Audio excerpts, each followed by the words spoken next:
ये देवराहा बाबा हैं, जो इस लकड़ी के मचान पर रहते हैं। वह कोई लुटेरा या कोई साइको नहीं है, बल्कि भारत में ही नहीं बल्कि अपनी सीमाओं से दूर एक अत्यधिक सम्मानित और वरिष्ठ व्यक्ति हैं। प्रसिद्ध और अमीर लोग, ब्रुनेई के सुल्तान, कलाकारों और अभिनेताओं लिस टेलर, रॉजर मूर द्वारा कई अवसरों पर इनका दौरा किया गया है। भारत में जिन शासकों ने उनसे मुलाकात की, उनमें इंदिरा गांधी और राजीव गांधी और सरकार के मंत्री थे। तो अब उन्हें देखने की बारी हमारी है।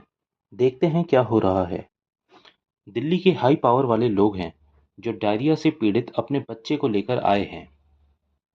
पारंपरिक दवाइयाँ उनकी मदद नहीं कर पा रही है, इसीलिए ये लोग अपनी समस्याओं से निपटने के लिए वैकल्पिक तरीकों का इस्तेमाल कर रहे हैं। बाबा केवल वाणी से और पैर से छूकर लोगों को ठीक कर देते हैं। प्रतिदिन 3,000 से अधिक लोग उन्हें देखने आते हैं, कुछ सलाह लेने के लिए, कुछ चंगे होने के लिए और अन्य केवल उन्हें देखने के लिए।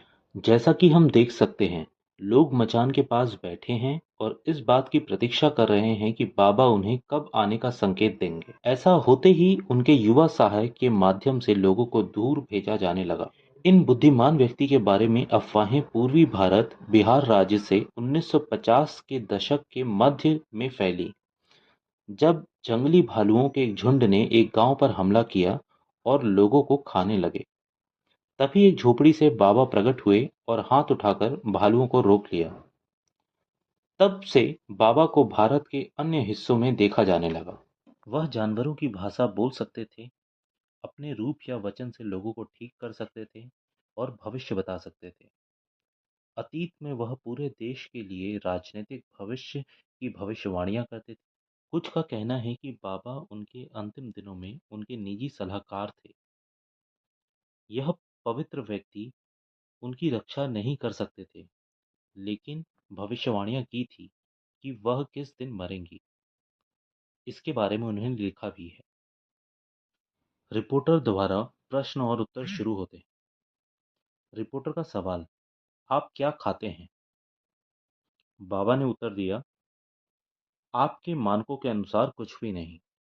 पत्रकार द्वारा दूसरा सवाल, आप कितने साल के हैं और क्या आपको अपने माता पिता की याद आती है? देवराहा बाबा का जवाब, मेरी कोई उम्र नहीं है। मैं यमुना नदी में पैदा हुआ था जब कृष्ण ने आशीर्वाद दिया था।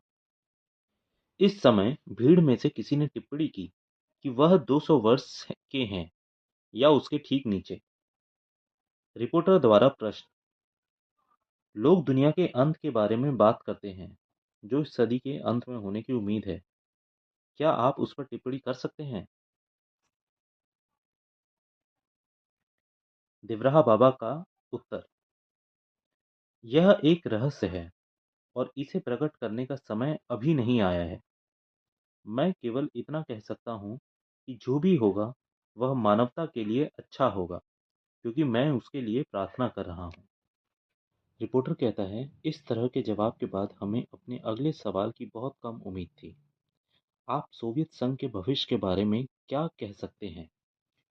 और यहाँ एक चमत्कार हुआ जब हमें इन व्यक्ति से एक लंबा उत्तर मिला, जो यह भी नहीं जानते कि रेडियो या समाचार पत्र कैसा दिखता है।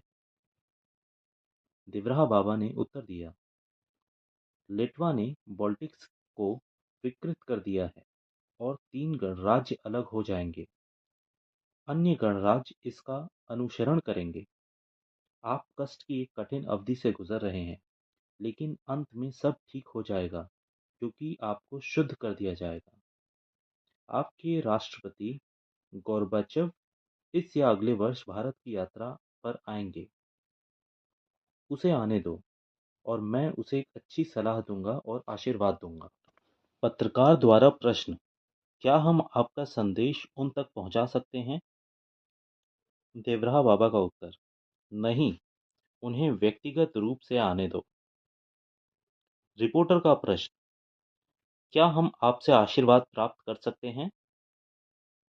रिपोर्टर कहता है, यहाँ करीब 15 मिनट की देरी हो रही थी, जिस दौरान वह एक आंख से हरी भरी और अथाह निगाहों से हमें देखते रहे। इसी बीच भीड़ में से किसी ने टिप्पणी की कि उनका अंतिम आशीर्वाद लगभग 1 साल पहले हुआ था और जब लोगों ने इसके लिए कहते हैं, तब वह आशीर्वाद नहीं देते हैं। इसीलिए हम जाने ही वाले थे कि बाबा ने मुझे आशीर्वाद देने का निश्चय किया। जब यह हो रहा था, तब मैं अपनी भावनाओं पर काबू नहीं कर पाया। रिपोर्टर कहता है, बाद में अलविदा कहते हुए बाबा ने कहा कि दिल्ली से जल्दी मत निकलो और हम वहां लौट आएंगे। हम इसके बारे में सब कुछ भूल गए थे और दूसरे काम पर चले गए। अभी हाल ही में हमने पाया कि बम्बई के पास एक ट्रेन पटरी से उतर गई और एक हादसा हो गया। हम इस ट्रेन को लेने की योजना बना रहे थे। खैर, यह सिर्फ एक संजोग हो सकता है या शायद नहीं।